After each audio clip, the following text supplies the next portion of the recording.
Sweet corn കയ്യിലോട്ട് കിട്ടി കഴിഞ്ഞാൽ പിന്നെ പലതരം സാധനങ്ങൾ നമുക്ക് ഉണ്ടാക്കാം. ഇന്ന് ഉണ്ടാക്കാൻ പോകുന്ന സാധനമാണിത്.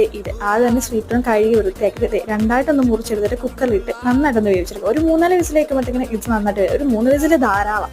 അതപ്പോൾ വേവുന്ന സമയങ്ങളിൽ നമുക്ക് ഒരു സവാള എടുത്ത് കുനുകുനാന്ന് അരിഞ്ഞെടുക്കാം. പിന്നെ അതേപോലെ ഒരു തക്കാളി എടുത്തിട്ട് അതും വളരെ ചെറുതായിട്ട് കുനുകുനാന്ന് അരിഞ്ഞെടുക്കാം. പിന്നെ ഞാനൊരു നാരങ്ങ അപ്പോൾ രണ്ടായിട്ട് മുറിച്ചിട്ടുണ്ട്. കുറച്ച് മല്ലിയില അരിഞ്ഞെടുത്തിട്ടുണ്ട്.